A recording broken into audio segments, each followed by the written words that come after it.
sensational.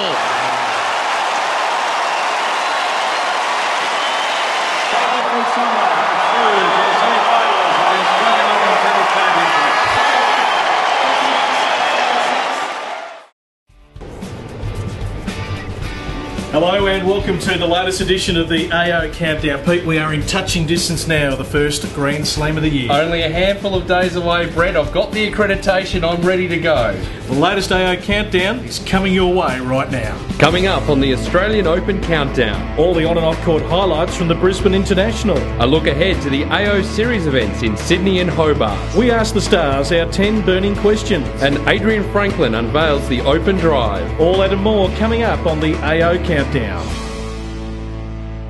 Well, the attention of the tennis world now focuses down under, with all the big-name players finalising their preparations for the Australian Open. That's right, Brett, and a big announcement this week. We're going to be broadcasting all 4 days of the qualifying tournament, as well as the draw and all the pre-match player press conferences. The Australian Open Series continues. A huge week at the Brisbane International. Robin Soderling starting the 2011 season in the best way possible, defeating Andy Roddick in the men's final in straight sets, while in the women's final, Petra Kvitova won her second WTA Tour title, both in Australia after winning in Hobart in 2009.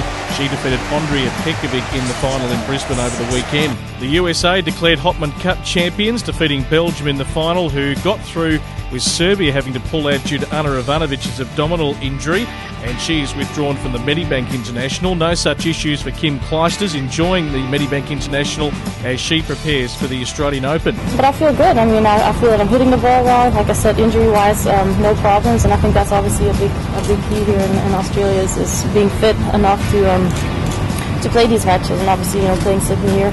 If I want to do well here and do well in Melbourne, it's a tough schedule. But I feel that I'm in good shape. I've worked hard, and so that I'll be able to last through the whole 3 weeks or 4 weeks of time. On the men's side of the draw, Juan Martin Del Potro making his comeback in Sydney from injury, but unfortunately for defending champion Marcos Baghdatis, he's had to pull out with injury.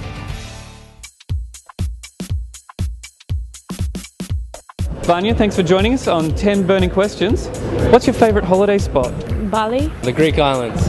Noosa. Portugal. The Bahamas. Maybe Miami. Home. Finish this sentence. If I wasn't a tennis player, I'd be? Designer. A lawyer. A singer. Interviewing people like you, reading the questions off a piece of paper. A rock star. Soccer player. Be a singer. What's your New Year's resolution? Win some big matches in some big tournaments. To be a good dad. To spread more love to the world. To not have hard liquor, like no shots. To try to be a better player. A bit more calm and taking things a little bit more easy. Sweet or savoury? Sorry again? Sweet or savoury? Sweet. What's that? Sweet. Sweet. Is that the same? Sweet. Sweet. Beatles or the Rolling Stones? Rolling Stones. Beatles. Stones. The Rolling Stones. Rolling Stones. Rolling Stones. Beatles. If you had to choose between Bert or Ernie from Sesame Street as your flatmate, who would you choose? No one. Ernie. Definitely Ernie. Probably the big... Is it a bear? Yeah. The bear. The one that didn't have an annoying voice. What's that? I don't remember. I mean, I don't know. When it's in Hebrew, it's different names and everything, so... Fernando, thanks for your time. You're welcome.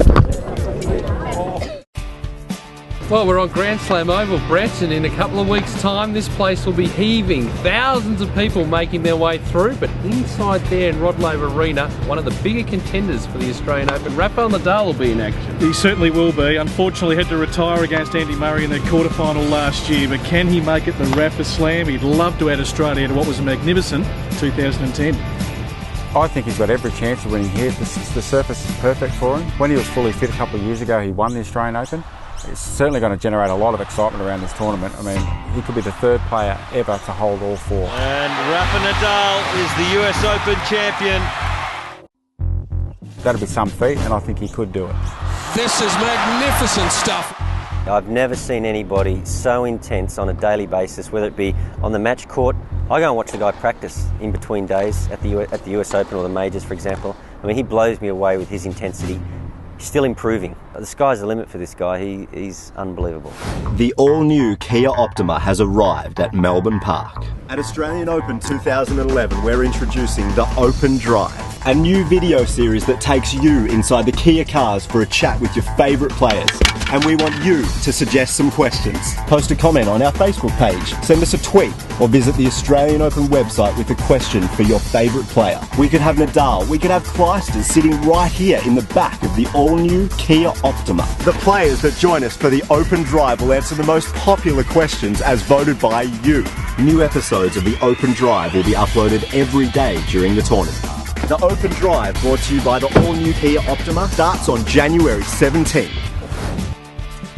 Great work, Pete, once again there by Adrian Franklin. Now, don't forget, Brett, the AO qualifying will be live streamed on AustralianOpen.com along with the draw. Plenty more still to come, and they're just preparing the courts behind us. I'm looking forward to the first Grand Slam of the year. We are getting closer, folks. Thanks for joining us once again. Brett Phillips and Peter Mercado as we continue the AO Countdown.